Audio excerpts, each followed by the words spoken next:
Tudo bom, pessoas? Meu nome é Matheus, sou um colecionador de HQs e esse vício já me dominou. Sejam bem-vindos. Antes de começarmos, eu gostaria de pedir que vocês se inscrevam no canal e já deixem o like nesse vídeo também. E muito obrigado por aqueles que se inscreveram no canal, isso me ajuda muito. E ative o sino para receber notificações de novos vídeos e rumo aos 400 inscritos, será que dá? Nesse vídeo eu trago a história da maior heroína de todos os tempos, a Mulher Maravilha. Ela apareceu pela primeira vez em All Star Comics número 8, de 1942, publicadas pela DC Comics. A história foi escrita pelo Charles Moulton e desenhado pelo Harry George Peter. Essa revista tinha em seu conceito trazer antologias de diversos heróis da editora, e na edição 8, eles trouxeram uma história em 9 páginas com a origem da Amazona mais famosa da história. Charles Moulton, criador da personagem, teve inspirações em figuras femininas importantes em sua vida, incluindo sua esposa, que a princípio o obrigou a criar uma herói mulher e uma teórica mulher com quem ele vivia em um relacionamento poliamoroso. Vejam só, além de trazer um ar diferente para a revista, tirando a pecha de somente trabalhar com heróis masculinos e também refletindo ideias do movimento sufragista, toda aquela questão da mulher votar e as mudanças no papel feminino durante a Segunda Guerra Mundial. Sem mais delongas, vamos para a história. Big Mac, but they call it Le Big Mac.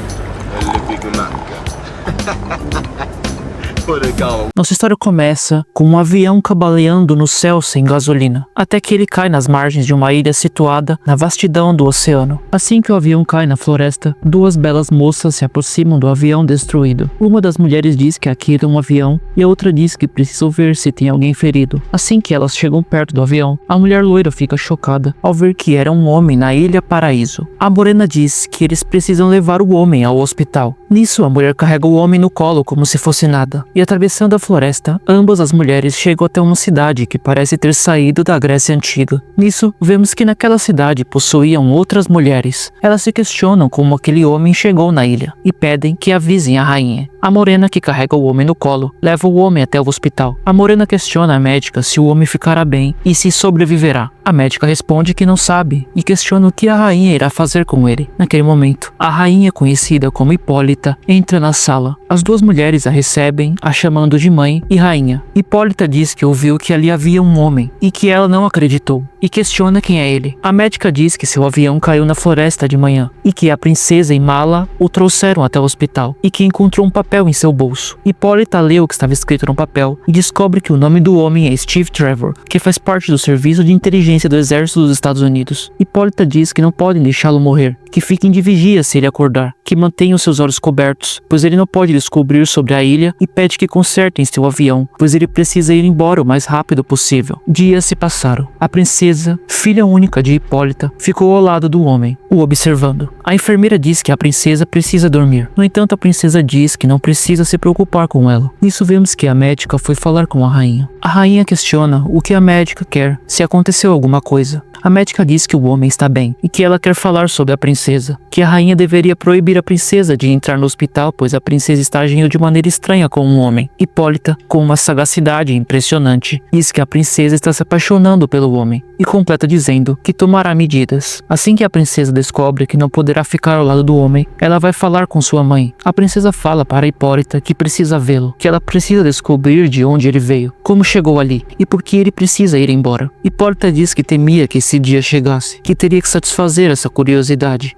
Então, Hipólita decide contar à princesa tudo o que sabe. Então, vemos Hipólita contando a história para sua filha. A rainha diz que há séculos atrás, na Grécia Antiga, as Amazonas possuíam a nação mais importante do mundo, que as Amazonas governavam tudo, tudo estava indo bem. Até que um dia Hércules, o homem mais forte do mundo, irritado por insultos de que não conseguirá conquistar as mulheres amazonas, selecionou seus maiores guerreiros e desembarcou na costa. Hipólita diz que desafiou Hércules para um combate, que estava confiante pois possuía o cinto mágico dado por Afrodite, a deusa do amor, e que não perderia. E no fim ela o venceu, mas por meios de artimanhas duvidosas, Hércules conseguiu pegar o cinto mágico de Hipólita, e assim ele as tornou suas escravas. Hipólita continua e diz que Afrodite ficou brava após ver as Amazonas sucumbirem a um homem e decide não fazer nada para ajudar. No entanto, a submissão aos homens chegou a um ponto insuportável que levou Hipólita a pedir ajuda a Afrodite novamente. Afrodite dessa vez ajuda Hipólita Hipólita, que consegue pegar o cinto mágico de novo e derrotar os homens. No entanto, Afrodite obrigou as mulheres a zarparem do mundo dos homens, rumo a uma ilha desconhecida, e como punição, as Amazonas devem usar os braceletes que os homens colocaram nelas como uma forma de lembrar de que devem ficar afastada dos homens. Hipólita continua e diz que as Amazonas navegaram por vários dias, até encontrarem a Ilha Paraíso. Elas se estabeleceram na ilha, com um solo fértil, vegetação maravilhosa e com recursos naturais infinitos. Aquele local era perfeito. Não existia doença, ódio ou guerras. E ainda que tenha tudo isso, enquanto ela estiver com o cinto mágico, elas terão o poder da vida eterna. E claro, nunca mais se deixar ser enganada por homens. Hipólita diz a sua filha que essa foi a promessa feita com Afrodite, que não podem descumpri-las se elas querem permanecer em paz. Então é por isso que as Amazonas não devem ter contato com os homens. Hipólita naquele momento diz que irá mostrar a sua filha a esfera mágica que tanto ouviu falar. Hipólita e sua filha chegam até a tal esfera. Hipólita diz que esse foi um presente de Atena, logo depois que derrotaram Hércules e partiram para a Ilha Paraíso. A rainha diz que é por meio desse artefato que ela consegue saber o que está acontecendo em outros reinos e até prever o futuro, que é por isso que a tecnologia amazônica é bem mais evoluída do que de outras civilizações. A rainha continua e diz que foi por meio da esfera que ensinou a princesa artes, ciência e idiomas dos tempos modernos e antigos, e que agora elas irão ver de onde veio o homem conhecido como Steve Trevor. Nisso, a esfera mágica começa a revelar o passado de Steve Trevor. Vemos Trevor reportando a seu superior que ele descobriu informações de quem são os líderes da rede de espionagem. O superior diz que isso é ridículo, que Trevor é o homem mais valioso do departamento de inteligência do exército, que não podem perdê-lo. Steve responde que pode ser, mas que esses homens são muito perigosos, que ele precisa fazer isso. O superior responde que se é isso que Trevor quer, que ele vá em frente. Naquela noite, Trevor dirigiu até um campo de aviação escondido, não muito longe de uma base do exército. Trevor sai de carro e diz que os espiões têm seus aviões escondidos ali. Trevor diz que Von Storm deve passar por ali a qualquer momento, que se conseguir capturar o líder deles, o trabalho será muito mais fácil. Nisso, um outro carro se aproxima de Steve. Eram os espiões. Enquanto os espiões conversam sobre como eles irão atacar as bases militares americanas, Steve salta em cima do carro dos espiões e, com uma arma apontada para os vilões, pede que parem o carro e se rendam. No entanto, os espiões alemães não escutam e batem o carro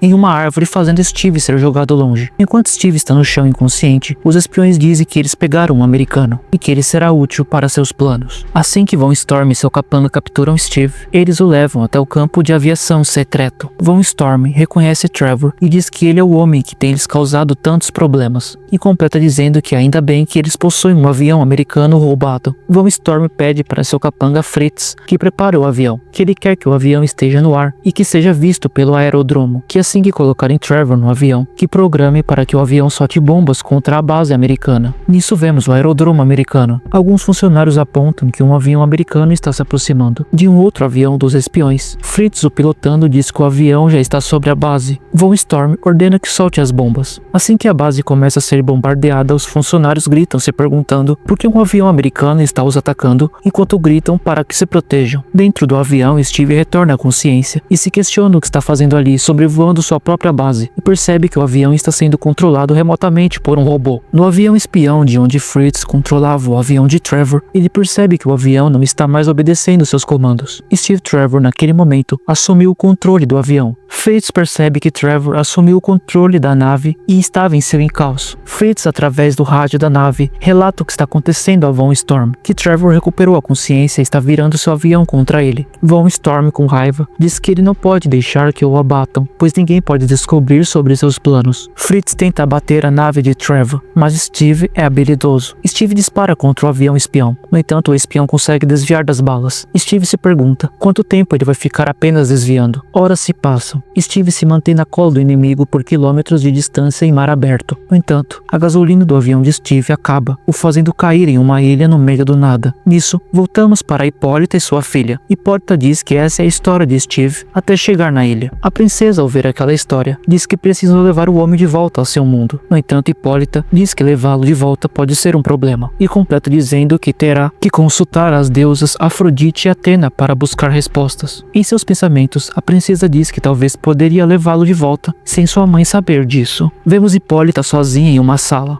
quando naquele momento, em forma de espírito, Afrodite e Atena aparecem em sua frente. Ambas as deusas dizem que o mundo sofre uma grande ameaça novamente, e que os deuses decretam que Hipólita tem que levar o oficial do exército de volta à América, e de quebra, o ajudar a derrotar as forças do ódio e da opressão, e completam dizendo que a liberdade americana tem que ser preservada, que junto do americano, Hipólita deve mandar sua guerreira mais forte, pois a América é a última ponta de democracia e liberdade. Hipólita diz que irá fazer isso, que irá mandar a amazona mais forte que lutará pela liberdade. Nisso vemos que a rainha preparou um torneio para decidir qual amazona será enviada para a América. Nisso vemos que a princesa está falando com sua mãe do porquê ela proibiu ela de participar do torneio. Hipólita diz que não suportaria que sua filha fosse embora sem saber se um dia voltaria. O dia do torneio chegou. No entanto, uma única amazona se destaca das outras. Ela está com uma espécie de máscara em seu rosto. Hipólita faz seu discurso e decreta o começo do torneio. Provas de resistência começam. A corrida contra um cervo treinado. No meio de todas as amazonas, uma se destaca. A amazona mascarada consegue equiparar sua velocidade com a do cervo, como ultrapassa. Enquanto os testes de resistência levam o dia todo, grande parte das amazonas vai desistindo pelo caminho,